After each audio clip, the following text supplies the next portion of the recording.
këta nuk po marrin fare pjesë në votim. Këta po e bëjnë një shkelje e cila është e definuar qartë. Me të vërtetë, nëse duam të ndihmojmë qytetarëve të Republikës, nëse duam të kemi vendimarrje të plotë, qoftë përmes mbikëqyrjes të trupave të pavarur të cilët i raportojnë kuvendit, hapi i parë është pjesëmarrja në votim në kuvendin e Republikës së Kosovës. Përmbyllja e zgjedhjes së kryetares së kuvendit, nën kryetarëve të kuvendit dhe vazhdimi me rrjedhjen e afatit për qeverinë.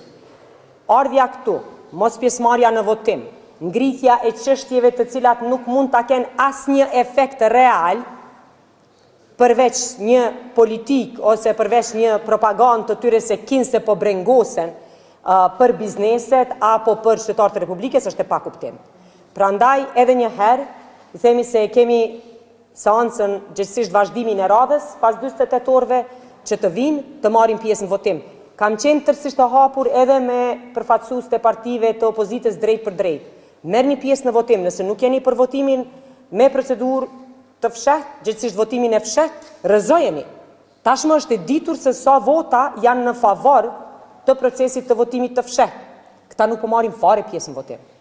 Këta po e bëjnë një shkelje e cila është e definuar qartë edhe në gjykimin e gjykatës kushtetuese, në të cilin ceket që të gjithë deputetët e kuvendit të Republikës pjesëmarrës duhet të marrin pjesë në seancën konstituive me anë të votimit, për kundër apo abstenim. Këtë nuk po e bëjnë. Prandaj, është sa paradoksale të vihet këtu, të marrim edhe kohën tuaj të çmuar, edhe të qytetarëve të Republikës, të cilët besoj tashmë me 14 vazhdime të një seance, e ndjejnë peshën e problemeve me të cilën ne po ballafaqohemi, por që asnjë zgjidhje nuk mund ta bëjmë as për ata, e as ne këtu në rast se kemi këtë qasje të opozitës. Mos pjesëmarrje në votim dhe ngritjen e çështjeve që nuk mund të kenë asnjë efekt.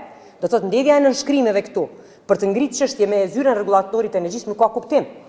Se është e qartë, është e paraparë edhe me rregullore të punës, edhe me ligj, se po ZRE-ja i raporton kuvendit në Komisionin për Ekonomi. Ne nuk kemi ende kryetar të kuvendit e nën kryetar të kuvendit e LRM konstituim të komisioneve, të cilat duhet të bëhen nga grupet parlamentare. Që të njëjtit që po i mbledhin nënshkrimet e kanë mundësinë të marrin pjesë në votim dhe të kryhet gjitha kjo procedurë. Si e pare punës të janë dy procese të ndara, nuk është i njëjti proces.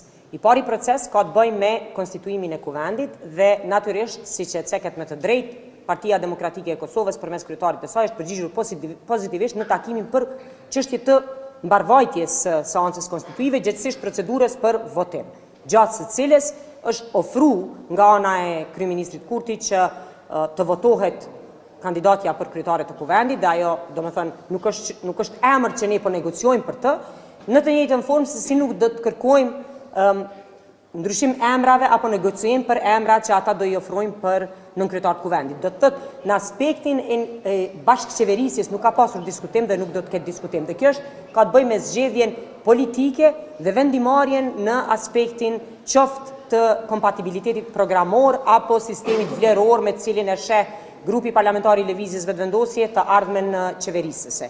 Do të thotë këto janë, siç e thash, dy procese. E para ka të bëjë me konstituim të kuvendit dhe e dyta ka të bëjë me një fazë për të cilën ekziston një procedurë edhe një gjykimi sakt se cilat janë proceset pas votimit dhe konstituimit të kuvendit.